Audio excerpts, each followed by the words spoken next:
Muy buenas tardes para todos. Desde la Fundación Colombiana para Distrofia Muscular y otras enfermedades neuromusculares, le damos la bienvenida el día de hoy.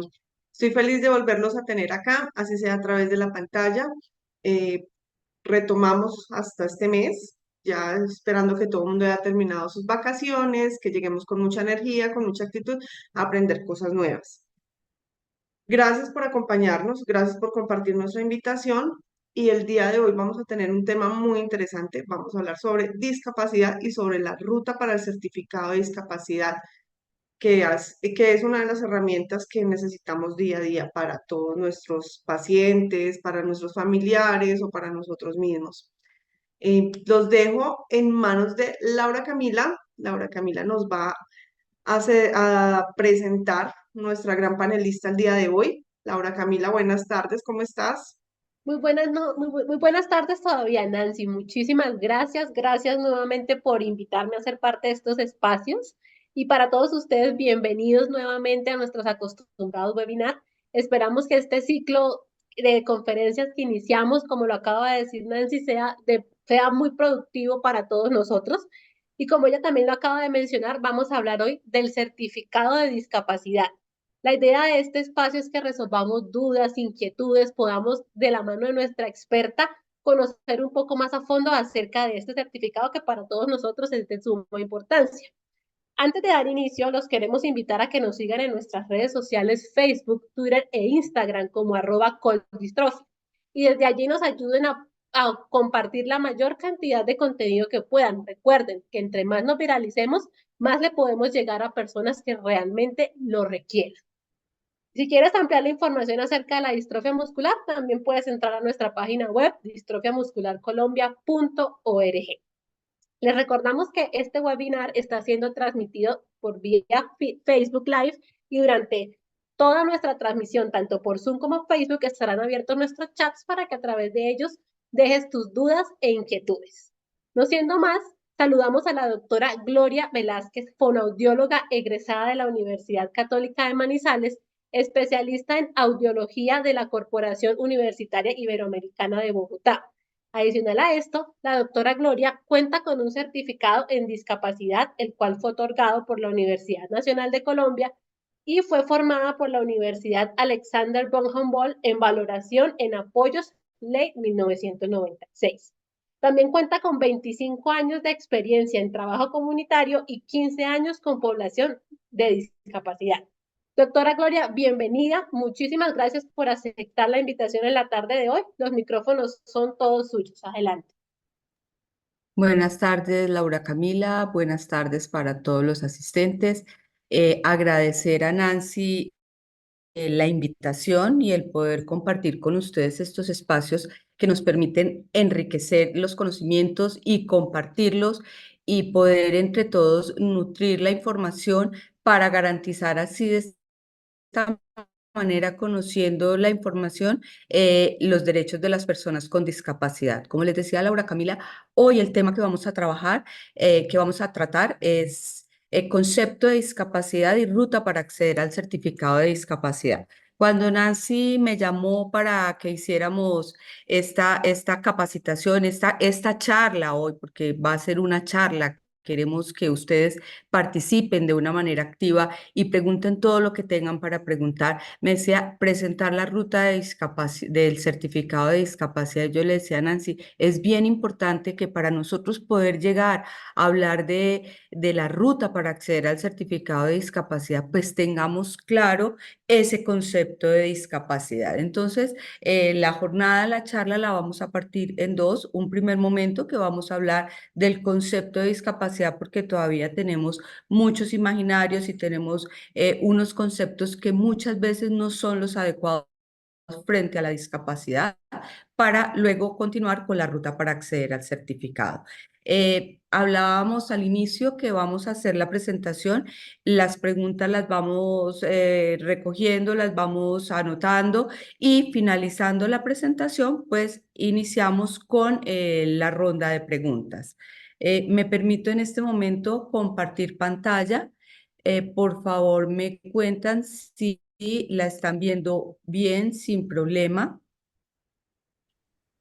Sí, señora, pero falta que la pongas en modo presentación. Ya está en modo presentación. Bueno, Ya, ahora entonces sí se vamos ve a dar perfecto. inicio. Entonces, como les decía, para poder nosotros hablar del certificado de discapacidad y de la ruta, pues debemos tener claro qué es el concepto de discapacidad y para poder llegar a entender ese concepto de discapacidad, pues debemos tener claros unos conceptos básicos que aquí los vamos a ver.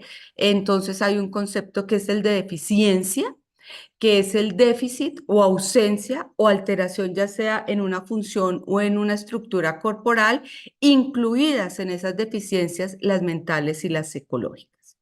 También tenemos otro concepto básico que es limitación en la actividad, que es cualquier dificultad que tiene una persona para realizar eh, cualquier actividad, ya sea básica, cotidiana, entendiéndose básica, cotidiana como o de la vida diaria. Y también las restricciones en la participación, que es la dificultad o impedimento para poder interactuar o desenvolverme en un medio social o en situaciones sociales. Además de tener esos conceptos básicos claros, pues nos vamos a encontrar que hay otros que dependen básicamente del entorno. ¿Cuáles son esos conceptos que dependen básicamente del entorno? Las barreras, que son esos factores o esos elementos en los que yo me encuentro en el entorno que me limitan el funcionamiento y que ahí es cuando ya se puede generar una discapacidad. Y también están los facilitadores, que son esos factores que el entorno me da, me permite, me facilita, como su nombre lo dice, para mejorar mi funcionamiento y ahí yo puedo hablar que si tengo una discapacidad, pues se van a reducir. ¿Cómo logro yo llegar a eliminar esas barreras y a tener unos facilitadores? Pues con unos ajustes razonables. ¿Qué son los ajustes razonables? Son todas aquellas modificaciones y o adaptaciones que se requieren y que no imponen una carga proporcionada o indebida para cada caso en particular. No todos necesitamos lo mismo, no todas las personas requerimos los mismos ajustes para poder hacer ese gozo efectivo de derechos en igualdad de condiciones. Entonces, esos son los ajustes razonables. Ustedes dirán, pero ¿por qué nos está dando todos estos conceptos, tanto de entorno como desde lo personal, desde lo biológico hasta lo social? Pues que ese concepto de discapacidad, como les decía, ha evolucionado y ya se habla desde un enfoque multidimensional y que no depende solo de un factor. Y quiero que tengan claro, mire, en ningún momento yo he hablado de enfermedad. He hablado de una deficiencia, pero nunca he hablado de enfermedad y ya nos tenemos que borrar eso de la cabeza que la discapacidad es una enfermedad. Sí, debo contar con una deficiencia o una alteración en cualquiera de mis funciones o estructuras corporales y que debido a esas alteraciones o a esos daños o a esas ausencias, a esas faltas de estructuras corporales, pues al tratar de realizar una actividad básica cotidiana o de la vida diaria, se me limita y a consecuencia de eso me voy a encontrar con unas barreras que me van a impedir desarrollarme en un medio social en igualdad de condiciones que los demás. Ese es el concepto que nosotros tenemos ahora de discapacidad desde un modelo biopsicosocial. ¿Por qué? ¿Esto en qué se basa? En la CIF, Clasificación Internacional del Funcionamiento y la Enfermedad. En esos conceptos es que está basado ahora el concepto de discapacidad y ahí es donde el certificado de discapacidad y la valoración para ese certificado se basa exclusivamente en eso, en una condición de salud, que esa condición de salud me limite o me impida realizar ciertas actividades de la vida diaria y que por esa condición de salud yo tenga un daño o una ausencia en una función o en una estructura que me limita a realizar actividades, me restringe la participación y me voy a encontrar con unos factores ambientales, como les decía, las barreras, o los facilitadores haciendo que se presente la discapacidad. Entonces, la discapacidad como tal no solo es tener una condición de salud, debo cumplir con los otros requisitos que les acabo de decir.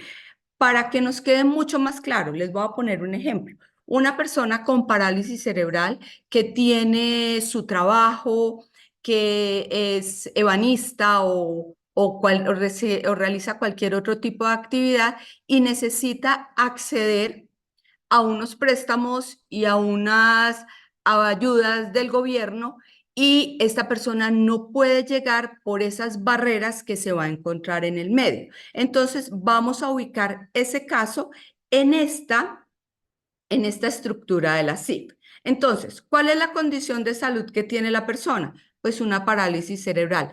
Hasta ahí la persona no tiene discapacidad, tiene una condición de salud, pero resulta que la persona dice, algo le pasó a mi cerebro y no puedo mover mis piernas.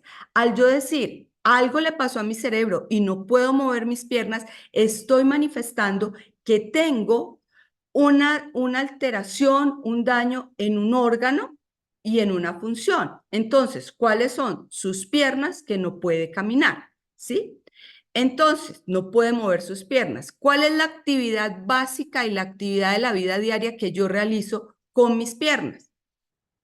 Pues el de caminar, el de correr, el de subir, bajar escaleras, tomar un transporte público, son cosas sencillas y por tener esa condición de salud que me está llevando a presentar esas deficiencias en unos órganos y en unas funciones, pues me está limitando la actividad, ¿sí? Y además me está restringiendo en la imposibilidad de llegar al banco.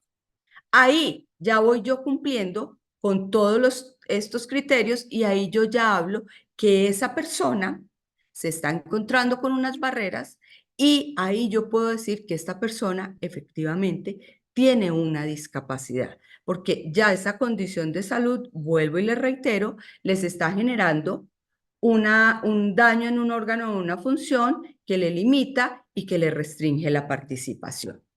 A ver, como para que nos quede ya más claro. Entonces, acá tengo varios ejemplos basados en la SIP. Entonces, un niño que nace sin uña, ¿qué tiene? Una deficiencia. ¿Por qué? Porque tiene una ausencia de una uña. ¿Le está generando una limitación en las actividades diarias? No. ¿Le está restringiendo la participación? No. Este niño tiene una deficiencia que no le genera una discapacidad. Una persona que tiene una dificultad para centrar la atención en actividades escolares debido a conflictos intrafamiliares. ¿La persona tiene una deficiencia? No.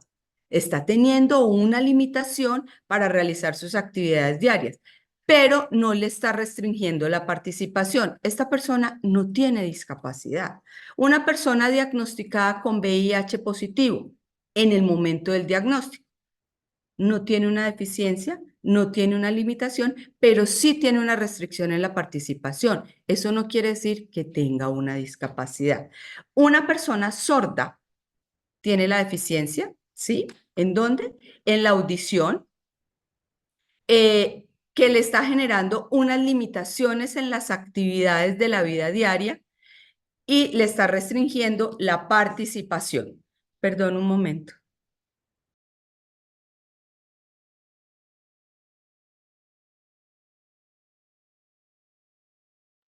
Bueno, entonces, para que ustedes vean estos ejemplos, no es solo decir es que la persona tiene una condición de salud y ya por esa condición de salud presenta una discapacidad. Debe contar con todos los criterios.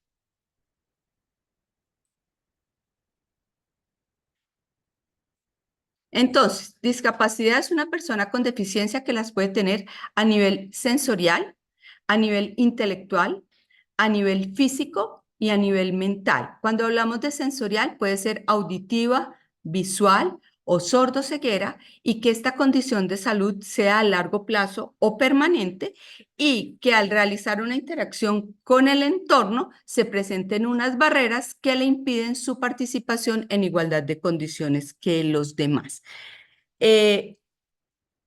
¿Cuáles son los tipos de discapacidad? Pues ya se los decía, la física, que es la de movilidad, que cualquier persona que tenga alguna alteración en una estructura para caminar o para desplazarse o para mover, ya sea miembros superiores o miembros inferiores. Discapacidad auditiva, las personas sordas o con pérdida auditiva. Baja visión y ceguera, o sea, las personas con discapacidad visual. Personas con discapacidad mental intelectual, personas con discapacidad mental psicosocial, sordo-ceguera y me falta una.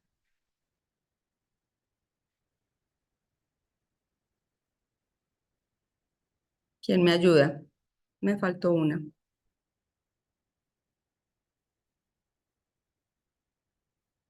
Son 7 las que tiene la legislación colombiana. Las repetimos. Sensorial, visual, auditiva, mental intelectual, mental psicosocial, física, sordoceguera y talla baja. Talla baja se debía tener en física, dentro de la categoría de física, pero esta la comunidad de talla baja se unió e hizo que lo reconocieran como un grupo poblacional con discapacidad. Ahora sí, la resolución 1239 del 2022, por la cual se dictan disposiciones en relación con el procedimiento de certificación de discapacidad y el registro de localización y caracterización de personas con discapacidad. Para nosotros llegar a la 1239, pues viene un recuento histórico también de cómo se inició el proceso de certificación. Empezamos con la 583, luego con la 113 y de ahí se derogan todas y ya estamos en este momento con la 1239, que es del 2022, y aquí se dictan unas disposiciones claras de qué es, para qué es y por qué se da el certificado de discapacidad, y también nos dice quiénes son los responsables del certificado de discapacidad. Los responsables, ¿quiénes son? Secretarías de Salud del orden departamental, municipal y distrital, las EAPBs de los regímenes contributivos y subsidiados, todas las entidades adaptadas y las IPS, y lo más importante, la persona interesada en realizar el proceso de certificación. Otro de los responsables es el Ministerio de Salud y Protección Social. ¿Por qué? Porque es el Ministerio de Salud y Protección Social quien está girando los recursos a las entidades territoriales para llevar a cabo el proceso de certificación. Los regímenes especiales y de excepción y las unidades de servicios penitenciarios, ellos deberán apropiar los recursos y adaptar todo lo necesario para realizar el proceso de certificación a la población responsable o la población que ellos tienen a cargo. ¿Cómo se accede al certificado de discapacidad? Entonces, el certificado de discapacidad entra a formar parte del registro de localización y caracterización de personas con discapacidad. Ustedes saben que antes uno se registraba, cualquier persona que se reconocía con discapacidad llegaba hasta una unidad generadora de datos y allí se registraba. ¿No me están escuchando o sí me están escuchando bien? Sí, sí, se escucha bien, lo que pasa es que por momentos se entrecorta, pero continúa Ajá. la voz bien. Sí, Ah, señora. bueno, listo. Bueno, entonces, antes era el registro y ya lo que hace ahora el proceso de certificación es integrar y articular registro con certificado de discapacidad. La persona, la puerta de entrada a la ruta de certificación es el autorreconocimiento y que es libre. O sea, yo, si me reconozco como persona con discapacidad, podré acceder a este certificado, ¿sí? Y debo yo manifestar esa voluntad expresa de que lo voy a hacer. Si estamos bajo la ley 1996, los niños, niñas y adolescentes, pues será esa persona de apoyo quien determinará y hará todo lo concerniente a la solicitud para acceder a la certificación de discapacidad. El procedimiento de certificación y discapacidad, entonces, cuando a mí me certifican, inmediatamente me ingresan a el registro de localización y caracterización de personas con discapacidad. Ya se inicia una nueva base de datos que se complementa entonces certificación con registro. Lo que nosotros teníamos antes como registro de localización y caracterización, esa fuente todavía existe y todavía nos sirve para consulta, pero hasta que logremos alimentar y podamos aumentar el número de población certificada incluida en el registro. ¿Cuál es el objetivo de nosotros?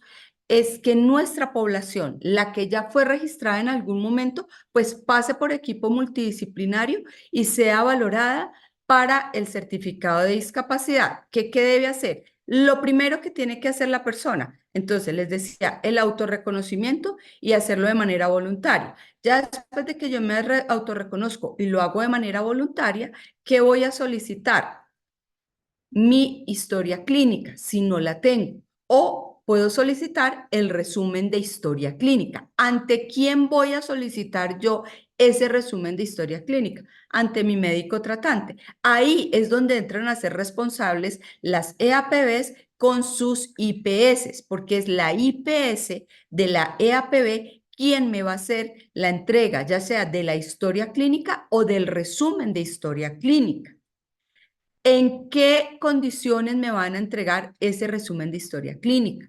Primero, debe contener el diagnóstico que esté relacionado con mi posible discapacidad. ¿Por qué digo yo mi posible discapacidad? Porque yo debo ir hasta ante un equipo multidisciplinario que son ellos los que van a determinar si tengo o no tengo discapacidad, contando y teniendo en cuenta los criterios que les acabo de decir, la deficiencia, las limitaciones y la restricción. Entonces, ¿por qué les digo esto? Porque nos hemos encontrado personas que llegan al equipo multidisciplinario y nos llegan con un resumen de historia clínica y el diagnóstico de la historia clínica es una infección respiratoria aguda. ¿Por qué? Porque fue la última consulta que tuvo la persona, porque es que las personas con discapacidad no acuden al médico solo por su condición de salud que le genera la discapacidad, sino por enfermedad general. Entonces, nos llegan con un diagnóstico que nada tiene que ver con la condición de salud que me puede estar generando la discapacidad. Entonces, tengan muy en cuenta que ese diagnóstico sí debe estar relacionado con la discapacidad que yo presento. Entonces, ¿qué debe contener? Entonces, ese diagnóstico, y ese diagnóstico debe ir con el código CIE-10. ¿Por qué con el código CIE-10? Porque es que esa es una nomenclatura a nivel mundial. En cualquier parte del mundo, con ese código, van a encontrar cuál es mi diagnóstico médico, mi diagnóstico en salud. Bueno, para haber llegado a ese diagnóstico, pues, ¿qué me debieron haber mandado a mí? Unos exámenes de laboratorio, unos exámenes clínicos, paraclínicos o de diagnóstico, ¿sí? Esos deben ir reportados en el resumen de historia clínica. No necesito, por ejemplo, si a mí me hicieron una audiometría hace 30 años donde me diagnosticaron una sordera bilateral profunda, pues yo no tengo por qué volver a que me hagan otra audiometría, porque es que esa condición de salud no va a cambiar, ¿sí? Y con esa condición de salud, o si a mí me diagnosticaron una parálisis cerebral cuando nací y me hicieron los exámenes clínicos y paraclínicos, el médico me los reporta, qué exámenes me hicieron y qué resultados dieron esos exámenes y los anexa en ese resumen de historia clínica. No necesariamente que eso no sea una barrera, yo debo llevar en físico las imágenes o los exámenes, si están descritos en el resumen de historia clínica, eso sirve para que el equipo certificador evalúe y valore mi historia clínica. Entonces, vamos, diagnóstico con código CIE-10, exámenes clínicos, paraclínicos y de diagnóstico que me realizaron para confirmar esa condición de salud. Y si requiero ajustes razonables, el médico es quien los debe reportar y solicitar en el resumen de historia clínica. Ejemplo, si soy una persona sorda y requiero que en el proceso de valoración esté un intérprete de lengua de señas, él lo debe poner muy claro en el resumen de historia clínica. Pues, persona que requiere intérprete de lengua de señas. Si requiere persona de apoyo, usuario que requiere persona de apoyo, si es mayor de 18 años. Todos esos ajustes razonables deben ir ahí en el resumen de historia clínica. Ahora bien, si lo que la persona requiere también es una valoración en su domicilio, el médico tratante será quien explique y escriba en esa historia clínica que la persona requiere valoración domiciliaria. ¿Por qué se los digo? Porque así yo iba en un municipio pequeño donde todos nos conocemos y el médico no recomienda o no solicita valoración domiciliaria, yo como funcionario público no puedo autorizar la valoración domiciliaria. ¿Listo? Ya con esa orden, con ese resumen de historia clínica, ya yo qué voy a hacer? Me voy a remitir a la Secretaría de Salud de mi municipio, donde yo resido. Si yo resido, por ejemplo, en Armenia, pues yo me voy para Armenia, la alcaldía de Armenia, y radico allá mis documentos para que la persona que está encargada del proceso revise mi historia clínica. Esta persona revisa mi historia clínica. Si cuenta con los criterios, ¿sí? Ella va a tener 4 días hábiles para revisarlos. Si cuenta con los criterios, procede a expedir la orden para valoración, ¿sí? ¿A qué IPS? A las que el departamento, con los giros de la nación, haya certificado y habilitado para ese fin. Esa no es la IPS de mi EPS, donde a mí me prestan los servicios de salud. Son las IPS habilitadas para tal fin. Si yo no cuento con los criterios en mi historia clínica, el enlace municipal se debe comunicar conmigo, devolverme la historia clínica, decirme qué hace falta, yo debo completar para volverlos a radicar. ¿Listo? Entonces, el departamento tiene esas IPS, los municipios también pueden concurrir con recursos y contratar IPS y ya es a elección de la persona a qué IPS de las que están ofertando, a qué IPS lo van a remitir para realizar el proceso de certificación. Y ahí ya como la orden, si es domiciliaria, la orden debe especificar que es domiciliaria y de esta misma manera, cuando la IPS que ustedes le asignen hará la modalidad que se solicitó en la orden expedida por la Secretaría de Salud de su municipio. ¿Por qué les digo esto? Porque nos pasaba, mucha gente decía, no, es mucho más fácil yo desplazarme al municipio de Córdoba para que allá me hagan el proceso de certificación porque es más rápido. Es en mi lugar de residencia donde yo voy a ir a radicar mi orden para que la Secretaría de Salud la revise y expida esa autorización para ser valorada. Muy bien. Entonces, ya después de yo tener la orden, ¿qué voy a hacer? Me comunico con esa IPS a la que fui asignado. También sucede mucho que a mí me asignan una IPS, pero venga, yo ya no quiero esa IPS, me voy para otra IPS. Si yo me voy para otra IPS, ese código que a mí me dieron fue para ir a la IPS familias saludables, por decir cualquier nombre de una IPS, para familias saludables, y yo me quiero ir para la IPS que me queda Roberto Quintero Villa, en Montenegro. Pero si a mí me lo dieron para la IPS Familia Saludable, allá tengo que ir porque ese código solo va a servir para esa IPS. Entonces, ojo, no pierdan el tiempo yéndose para otra IPS a que los atiendan con esa orden, porque esa orden es específica para la IPS a la que fui remitido. Listo. Entonces, las IPS deben habilitar canales para asignación de citas de manera virtual y de manera presencial y tendrán un plazo máximo de 10 días hábiles para realizar la asignación y la valoración de la persona. Es responsabilidad de la IPS gestionar todo lo necesario para contar con los ajustes y apoyos razonables que haya solicitado el médico tratante en el resumen de historia clínica, que también va consignado en la orden expedida por la administración municipal. Ya después de tener la cita asignada, ¿qué debe hacer la persona? Pues ir a la valoración por equipo multidisciplinario. ¿Cómo están conformados los equipos multidisciplinarios?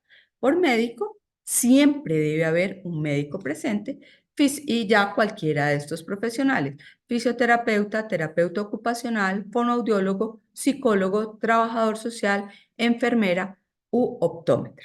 Los equipos multidisciplinarios siempre deberán estar conformados por 3, 5 o 7 profesionales. Siempre deberá existir un número impar y siempre deberán estar los 3 profesionales o los 5 o los 7 presentes.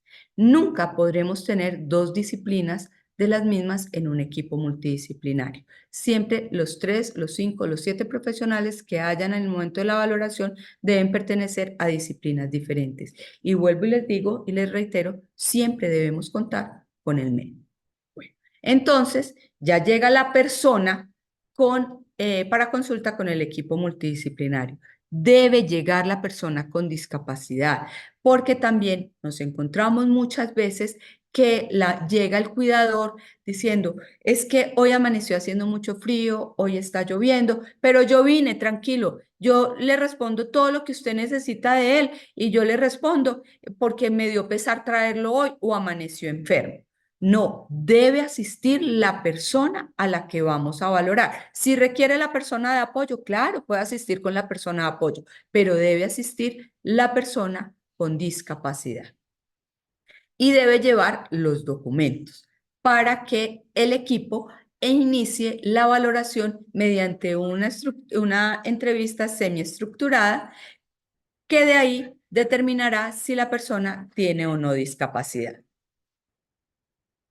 Finalizado el proceso, el equipo multidisciplinario entregará el certificado de discapacidad si la persona tiene discapacidad. Si la persona no tiene discapacidad, pues se le informará que no tiene discapacidad y que tiene derecho a una segunda opinión.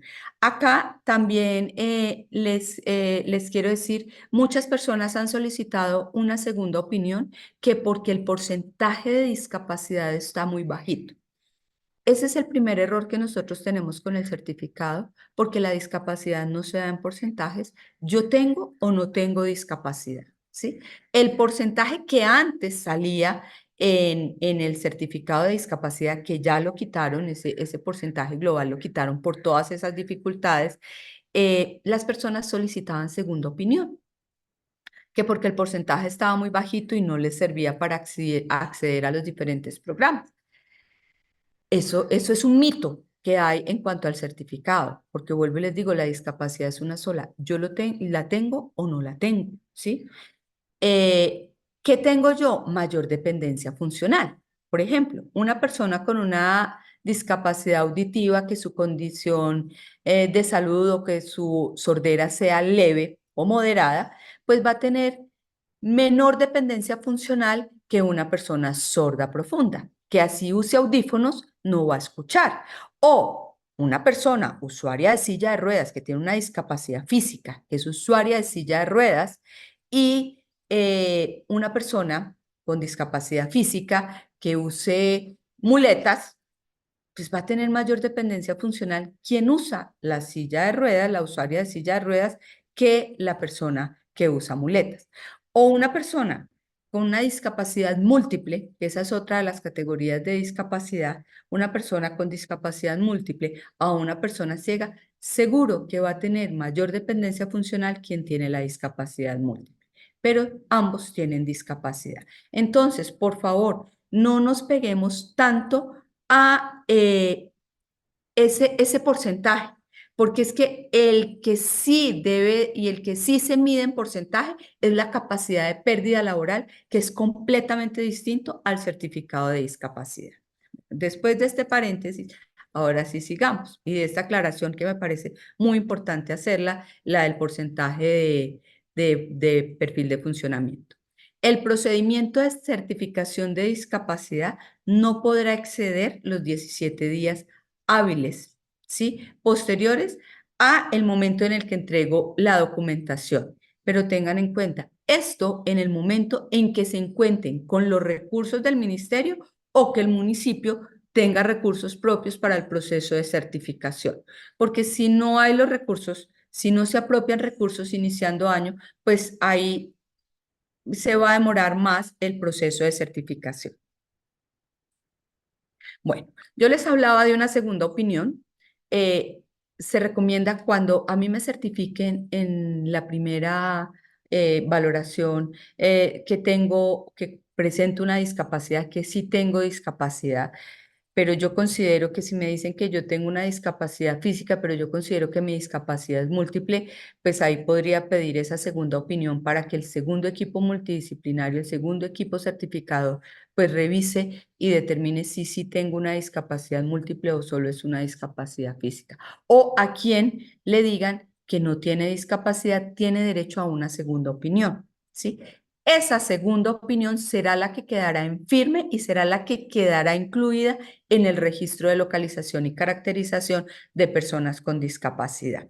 Por eso, cuando a mí me certifican que yo tengo una discapacidad visual, pero el perfil de funcionamiento mío me sale, pues, que no tengo tanta dependencia funcional, pues yo para qué voy a pedir una segunda opinión, porque otro equipo multidisciplinario me puede valorar y determinar que yo tengo una condición de salud que no me está limitando, que no me está restringiendo, y si ese segundo equipo dice que yo no tengo discapacidad y el primero dijo que yo tenía discapacidad, quedará en firme el concepto del segundo equipo multidisciplinario.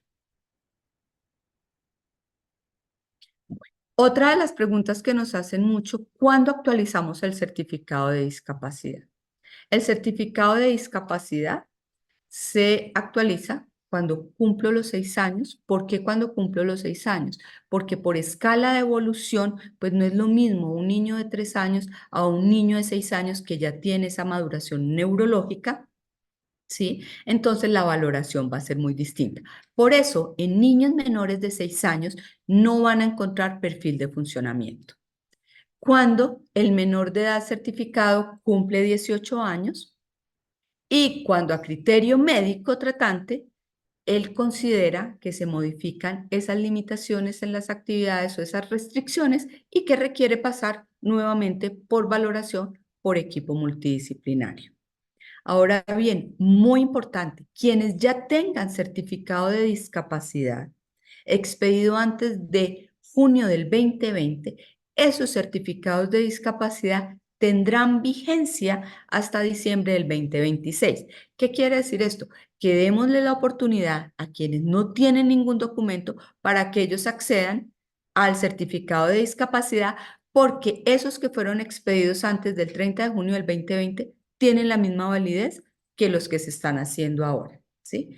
No, nos hemos encontrado también que llegan a hacer trámites y por decir algo en la unidad de víctima le dicen, no, es que este certificado no sirve. Sí sirve, los certificados expedidos hasta el 30 de junio del 2020 tienen igual validez que los expedidos después del 2020, del 30 de junio del 2020, con las resoluciones nuevas, con la 113 y con la 1239. Los de la 113 están vigentes y serán vigentes siempre. El certificado de discapacidad no pierde vigencia. Si a mí me certifican con 18 años, ya con mi cédula, a mí ninguna entidad del Estado podrá, a la fecha, hasta hoy que está la resolución, podrá ninguna entidad del Estado decirme es que su certificado ya tiene más de 6 años, tiene más de 10 años, ya no tiene validez.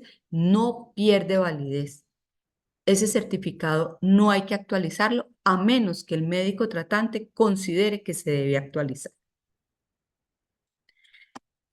Acá, las restricciones en el uso del certificado de discapacidad, nosotros lo estamos confundiendo con el de pérdida de capacidad laboral.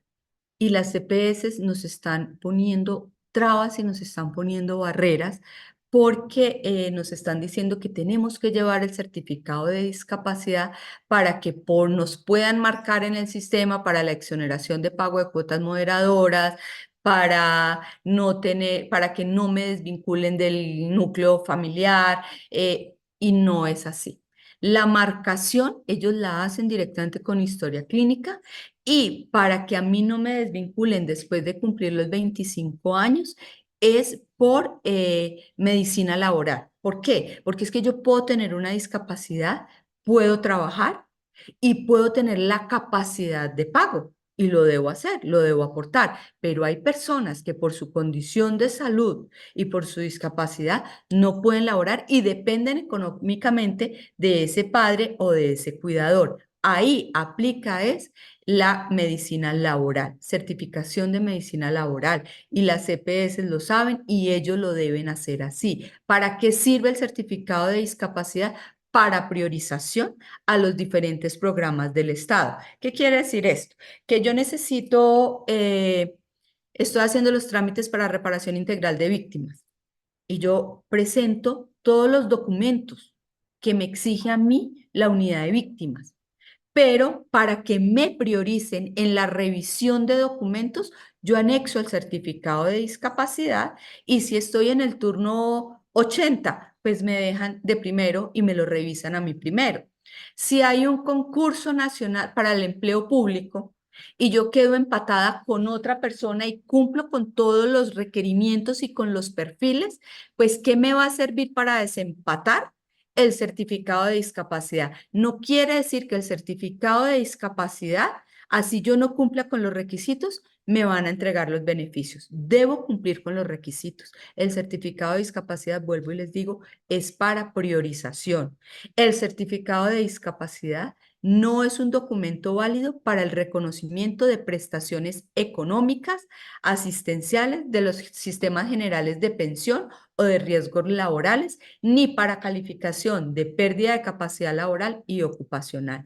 Eso necesitamos que quede muy claro porque ahí estamos teniendo muchas dificultades y estamos presentando dificultades porque muchas veces también las entidades del Estado desconocen el uso del certificado y estamos confundiendo peras con manzanas y estamos pidiéndole a la comunidad lo que no tienen ellos que presentar. Esto era lo que tenía para contarles hoy sobre concepto de discapacidad y ruta para acceder al certificado. Ahora los quiero dejar que vean un video bien importante como para desmitificar el tema de discapacidad. A Laura Camila le pido el favor que me colabore presentando el video para ya continuar con las preguntas. Claro que sí, ya regálanos un segundo, ya lo estamos cargando para que se pueda ver.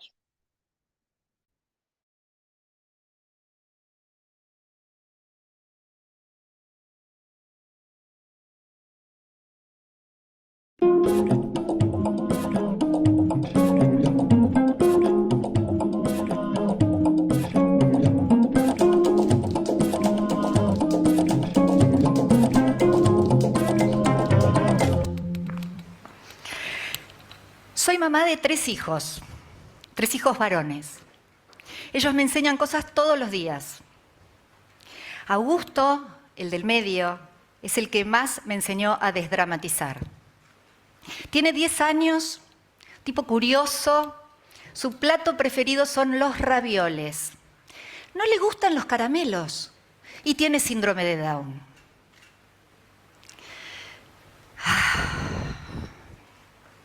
¿Qué podía hacer yo frente a esa realidad? Bueno, decidí desdramatizar nuestra vida. Al fin y al cabo, a todos los chicos no tienen que gustarle los caramelos. Cuando nació Augusto, mucha gente se acercaba al hospital y me decía, ¿cuánto lo siento?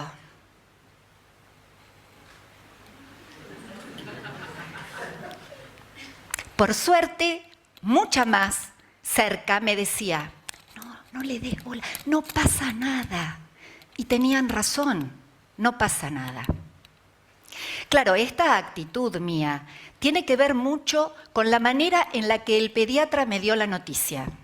Entró a la habitación a los 20 minutos de que me llevaran a la misma y me dijo, te felicito, está todo bien, es un sol y tiene síndrome de Down.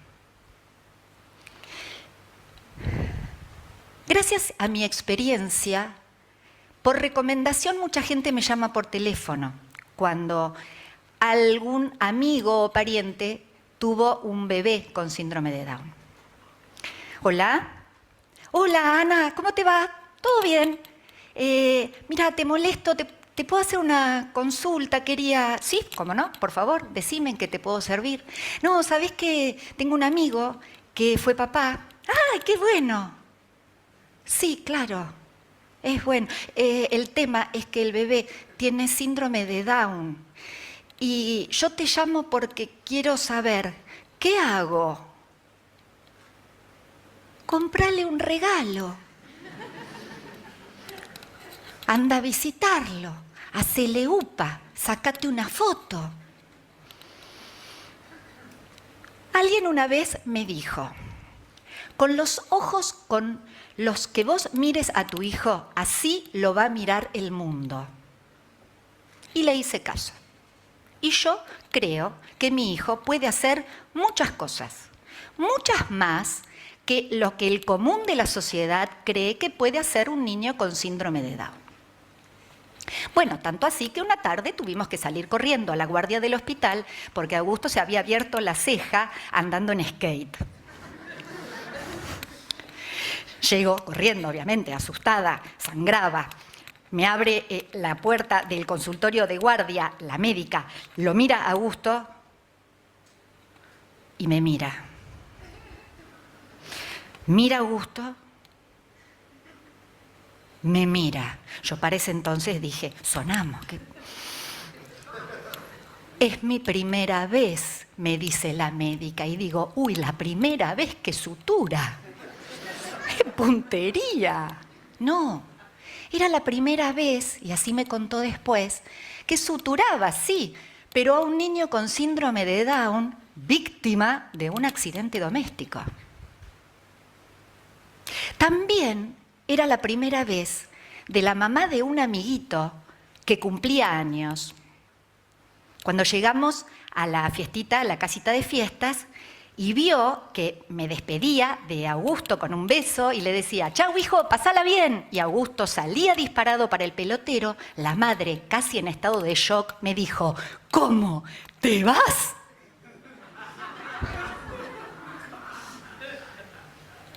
Sí, le dije.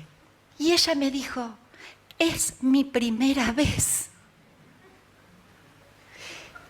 Yo pensé, pobre, es la primera vez que le festeja el cumpleaños al nene.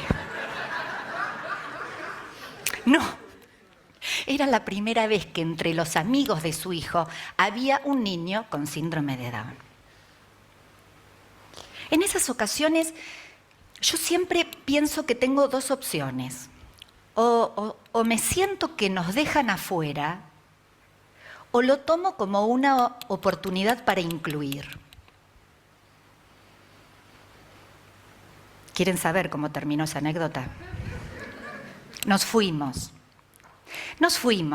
Esa mamá no estaba disponible ese día para que fuese su primera vez.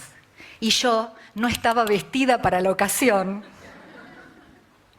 De todas estas anécdotas, charlábamos una tarde con mi sobrino Dante, que es director de cine.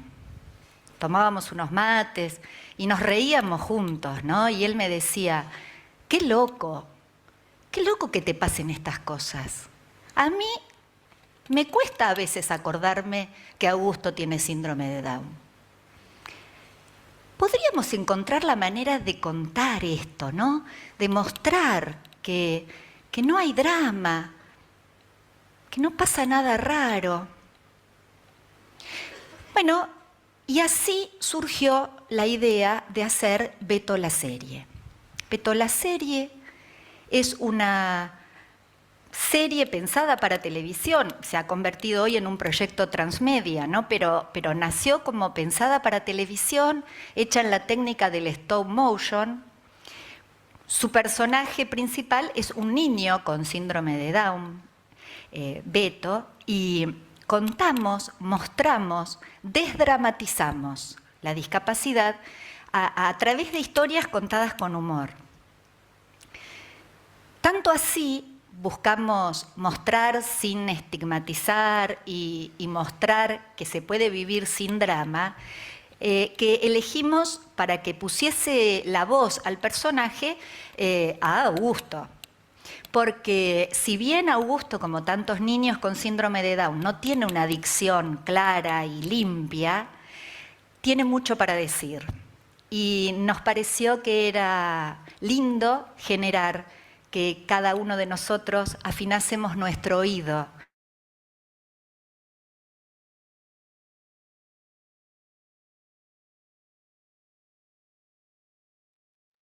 Bueno, el video se los queríamos pasar como para que cada uno haga una reflexión y cada uno analice cómo está asumiendo desde su rol el tema de discapacidad. Entonces, Laura, no sé si seguimos con las preguntas, ¿me colaboras, por favor? Claro que sí, doctora. Nuevamente, gracias por su intervención. Y bueno, en la tarde de hoy, de verdad que la participación ha sido bastante. Tenemos muchos conectados, tenemos personas conectadas de diferentes partes de Colombia, Bucaramanga, Bogotá, desde el Valle del Cauca. También tenemos personas desde el exterior, desde Paraguay. Entonces, pues esto demuestra la importancia de este tema. Vamos a empezar con algunas preguntas que nos han hecho a través de tanto de Zoom como de Facebook. La primera de ellas dice, buenas tardes. Mi hijo ya tiene el certificado, pero cumple los 18 años. ¿Debo actualizarlo? ¿De qué pasos debo seguir? El certificado se actualiza a los 18 años, lo debe hacer. A diferencia que le hubieran hecho la valoración ya con los 18 años, pero teniendo tarjeta de identidad, ¿sí? Ahí sí solo sería una actualización de documento que lo hace directamente el ministerio a través de su Secretaría de Salud. Pero si se lo hicieron cuando tenía 17 años, 8 meses, se debe actualizar. Perfecto. Aquí también nos preguntan, hola, buenas tardes. Yo no he podido adquirir el certificado de discapacidad, ya que cada vez que voy a la Secretaría de Salud con los papeles que el médico me da, ellos dicen que no hay convocatorias. ¿Qué debo hacer? ¿Con quién me debo comunicar? Porque tengo pues detenido el proceso. El Ministerio de Salud del año pasado asignó recursos a todas las entidades territoriales para realizar el proceso de certificación.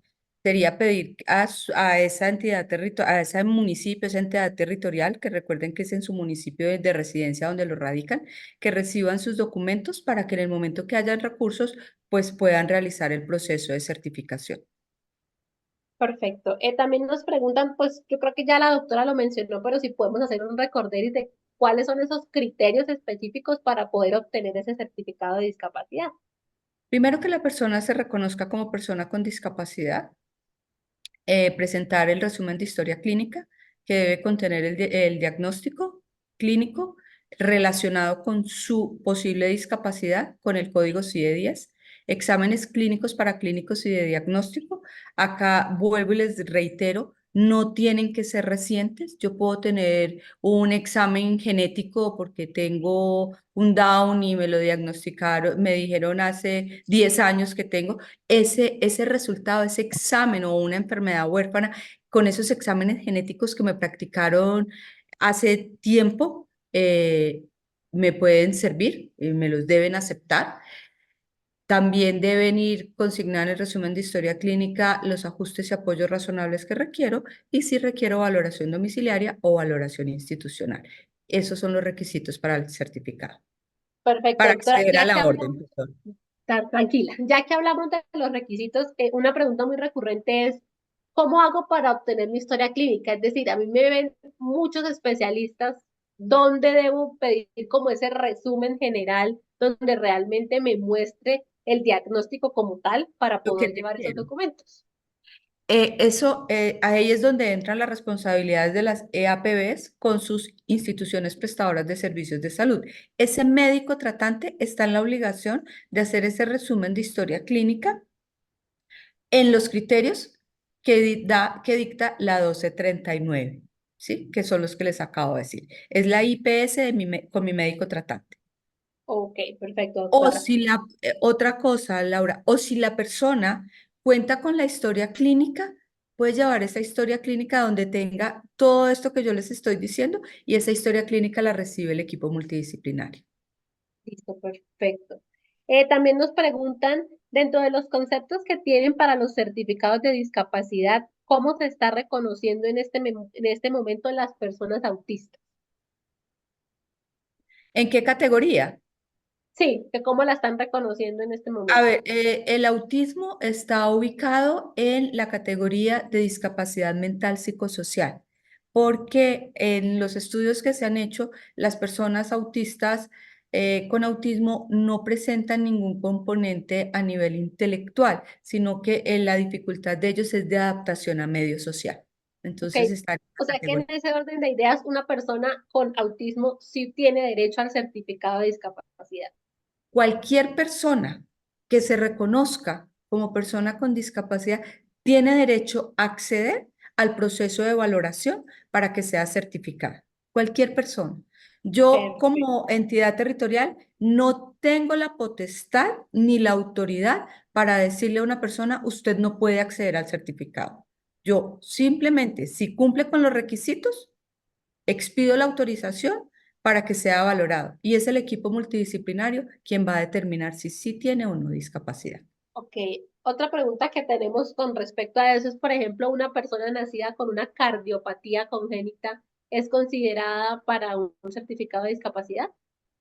Vuelvo y les reitero, cualquier persona que cumpla con los requisitos, que es una condición de salud permanente, que presente limitaciones y que presente restricciones, puede acceder a una valoración. Yo no les puedo decir en este momento si sí tiene una discapacidad o no la tiene, porque esto ya pasó a ser una valoración compleja, completa por un equipo multidisciplinario, quien es el que determina si tiene o no, con base en qué, en unas entrevistas semiestructuradas que arrojan unos resultados y ese equipo es quien determina si tiene o no discapacidad y ya yo como usuario tengo derecho a una segunda opinión.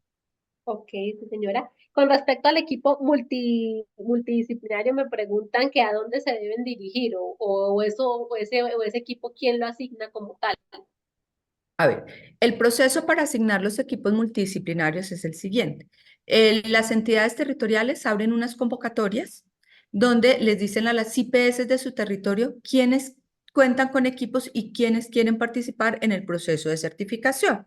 Ellos remiten los documentos a la Secretaría de Salud departamental y la Secretaría verifica que cumplen con los requisitos de ley. ¿Cuáles son? Que tienen los equipos multidisciplinarios, que los profesionales se encuentran registrados en el Directorio Nacional de Certificadores. ¿Qué quiere decir esto? Que realizaron su curso, que aprobaron el curso, que cumplieron con la intensidad horaria y que además la IPS cuente con los servicios habilitados. Y Perfecto, ahí doctora. ya la Secretaría tiene un portafolio de esas IPS que van a prestar los servicios y con ellos es con los que se va a trabajar. Perfecto, doctora. Acá también nos piden de pronto que resumamos un poquito cuáles son esos beneficios que les da a ellos tener ese certificado de discapacidad. Priorización a los diferentes programas del Estado. Entonces, por ejemplo, reparación integral a víctimas del conflicto armado. Si yo anexo el certificado, pues me van a priorizar para la revisión de documentos. Si cumplo con todos los requisitos, pues me van a hacer todo el proceso de reparación más rápido que a otras personas que no tengan discapacidad. Pero no quiere decir que yo solo presentando el certificado ya acceda a esos beneficios. Es para priorización. Listo, perfecto. Aquí también me hacen otra pregunta y dice así, una pregunta, ¿un cuidador puede obtener un certificado para cuidar a la familia? Lo que le creo que quiere preguntar esta persona es que si los cuidadores tienen derecho a tener ese certificado. El de discapacidad, si el Sí, cuidador tiene sí, discapacidad, accede al certificado de discapacidad como cualquier otra persona. perfecto, doctora. También me preguntan que el certificado de discapacidad, bueno, ¿para qué sirve? Ya lo hablamos, se actualiza el certificado. Acá también hay una pregunta que dice, tengo el certificado de discapacidad de mi hija, pero me dicen que este no está registrado en una plataforma. ¿Cómo hago para registrarlo? ¿Qué es lo que debo hacer?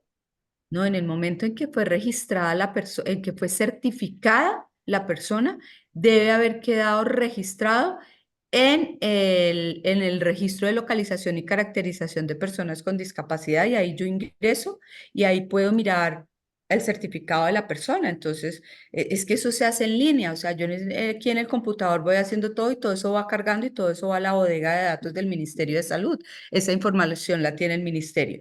Y si yo quiero verificar si mi certificado sí quedó en el aplicativo, yo entro por mi seguridad social, que ahí debemos estar inscritos todos los ciudadanos, y me voy a certificado de discapacidad y ahí descargo mi certificado. Perfecto. Y en el caso, por ejemplo, de esta persona que no lo tiene registrado, ¿a dónde se debe como dirigir para que le solucionen pues, el inconveniente? Sería bueno saber en qué IPS la certificar. ¿Ok? O sea, dirigirse directamente a su IPS para que ellos No, le a la solucionen. IPS certificadora, a la Ah, IPS ok, perfecto. a quien lo certificó y decirle, a mí me están diciendo que a mí no que este certificado no aparece cargado en la plataforma, que Doctora. es muy difícil que no aparezca cargado, porque si a mí ya me expidieron el certificado y tiene el código QR, que me digan que no, a menos que sean los certificados que se expidieron antes del 2020, el 30 de junio del 2020, que muchas veces no los están recibiendo. Les pueden decir a esas entidades que no los están recibiendo que la resolución 1239 dice y exige que esos certificados sean admitidos y tienen vigencia hasta el 2026, hasta diciembre del 2026. Perfecto, doctora. También nos dicen, buena tarde. En mi municipio no me reciben los documentos porque la historia clínica aparece el nombre de enfermedad por extenso y no el código Q935. Le pido a la doctora que atiende a mi hija reiteradamente que cambiemos el código, pero el tema es que al imprimir el comando aparece siempre enfermedad por extenso. ¿Qué hago? Porque esto me tiene frenado mi proceso. Claro, porque pero eso ya es problema con su IPS, y con su IPS ellos le deben solucionar porque sí debe llevar el código CIE-10 relacionado con el diagnóstico que están dando.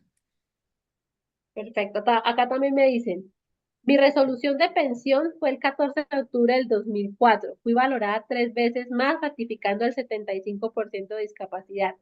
Tengo la resolución que Sura expidió, pero no tengo ningún carnet de discapacidad. Sé que estoy caracterizada en sector salud de mi municipio. ¿A quién le solicito el certificado? Entonces, una cosa es la pérdida de capacidad laboral, ¿sí? Recuerden Ok, que se los dije, la discapacidad no se da en porcentaje, la discapacidad es una sola, yo la tengo o no la tengo. Cuando yo hablo de porcentajes, o es un perfil de funcionamiento que lo que me dice es que yo tengo una dependencia funcional, o si es de pérdida de capacidad laboral, es valoración ocupacional, básicamente. Si requiere el certificado de discapacidad, debe acercarse a su Secretaría de Salud de su municipio y allí solicitar la orden para valoración, presentando los requisitos que les mencionamos anteriormente. perfecto, doctora. También acá nos preguntan, ¿las personas con 50% de pérdida auditiva tienen derecho a este certificado? Y a que sean valorados y que si el equipo multidisciplinario determina que si tiene una discapacidad, certificarlos con discapacidad, correcto. Listo, doctora. Bueno, creo que por Zoom y por Facebook, estas han sido como todas las preguntas. Aquí nos llega otra, perdón. Hola, buenas tardes, doctora. El certificado de discapacidad no tiene firma de los especialistas. Lo, lo- ¿La evaluación por este certificado es válido? Sí, porque a partir de la versión 2 del certificado de discapacidad bajo la resolución 1239, abolió la firma, porque ya los profesionales deben hacer una validación y algo de seguridad desde cada uno de sus computadores o el elemento por el que estén realizando el proceso de certificación, y ahí queda como una firma digital, ¿sí? Pero los certificados ya no salen con firma. Entonces eso es otra cosa. Que buena esa pregunta para hacerles la claridad. Los certificados que sean expedidos bajo la 1239 van sin firma y van sin porcentaje global. Perfecto. Acá yo leía una pregunta que la persona acá en el chat estaba leyendo, que un niño de 6 años que si debe ser valorado nuevamente, sí, si tiene 6 años, no es por cambio de documento de identidad a los 6 años, ¿sí? Porque si el niño lo valoran a los 5 años, 11 meses y cumple 6, debe ser actualizado, debe ser valorado nuevamente, ¿sí? No es con el cambio de tarjeta de identidad, porque es por escala de evolución, por maduración neurológica, porque los test y lo que se aplica va para niños, va de 0 a 5 años, 11 meses, 29 días, ¿sí? Y ya la otra es para niños a partir de los 6 años hasta los 18 años, ¿sí? O sea, doctora, en este orden de ideas, ¿ese carnet tiene como grados o como escalas, dependiendo La valoración, la Ok, valoración. Y otra cosa, que es muy importante, si al niño lo valoraron cuando tenía 5 años y presenta el certificado de discapacidad a los 8 años y no lo ha actualizado, igual tiene validez. ok, perfecto, sí, señora. Y ya para ir cerrando, acá tenemos una última pregunta y nos dice, doctora, cuando yo fui a averiguar por los beneficios del certificado de discapacidad para el Estado, son exclusivos para las personas subsidiadas. Para los que somos contribuyentes, solo es priorización en el servicio de las EPS. Es priorización para todos los programas del Estado. Yo se los decía ahora, si yo me presento a un concurso de la Comisión Nacional del Empleo Público, ¿sí? Y otra persona se presenta, sea régimen contributivo, sea régimen subsidiado, el desempate va a ser el certificado de discapacidad. Vuelvo y les digo, debo cumplir con todos los requisitos. No por el hecho de ser una persona con discapacidad y tener el certificado, voy a acceder de una a los beneficios. Debo cumplir con todos los requisitos. Perfecto. Laura Daniel, yo sí quería hacer una claridad en los tipos de discapacidad que ahí Sí, tuve como un señora, lapso. claro. Son 7 los que acoge la legislación colombiana y quiero hacer la claridad. Tenemos la discapacidad física, la discapacidad visual, discapacidad auditiva, mental intelectual, mental psicosocial, sordoceguera y discapacidad múltiple. Quienes se pelearon el espacio por ser reconocidos como un grupo poblacional con discapacidad fueron las personas con sordoceguera. Perfecto, doctora. Muchísimas gracias. De verdad que creo que este espacio fue muy valioso porque tal vez se nos quedaron muchas, de pronto una que otra pregunta por responder. De todas formas, las inquietudes que puedan tener, nos las pueden hacer llegar a través de correo electrónico, pues nosotros se las podremos transmitir a la doctora para que ella nos vaya dando como más respuestas de forma interna. A todos les agradecemos, a la doctora por su tiempo, por su participación. Y antes de cerrar, quiero invitarlos a que nos ayuden con unas firmas. En este momento, como lo estamos viendo en pantalla, ayúdanos firmando y compartiendo esta petición, esta petición. En este momento, un medicamento que es súper importante para los pacientes con distrofia muscular de Duchenne está en riesgo y necesitamos que todos los tomadores de decisiones vean el impacto positivo que ha tenido este medicamento tanto en los pacientes como en las familias y sus cuidadores, porque les da mayor calidad de vida y diferentes beneficios. Entonces los invitamos a través de nuestro chat, estamos dejando el link, los invitamos a que entren, firmen la petición y nos ayuden. Entre más personas la firmen y más la viralicemos, vamos a lograr que este medicamento no sea cancelado, que este tratamiento pueda continuar para todos aquellos pacientes que lo necesiten. Ojo, es muy importante. Al momento de firmar, de pronto les va a parecer como que si quieres hacer una donación o que es donar. No, ustedes solamente deben hacer énfasis en la firma, no en la parte que dice donación. De todas formas, este link pues, va a quedar cargado también en nuestras redes sociales, @coldistrofia, Facebook e Instagram, y allí pueden entrar y colaborarnos con la firma. Recuerden que entre más firmemos, es más factible que no cancelen este tratamiento. No siendo más, les agradecemos mucho su tiempo, gracias por acompañarnos en la tarde de hoy. Tal y como lo dijimos por las redes sociales, haremos la respectiva traducción para los no oyentes y la haremos llegar, la cargaremos pues para que todos puedan acceder a esta valiosa información que nos regaló hoy la doctora. Feliz tarde para todos. Recuerden seguirnos en nuestras redes sociales, @coldistrofia, Facebook, Twitter e Instagram. Que estén muy bien. Feliz noche para todos.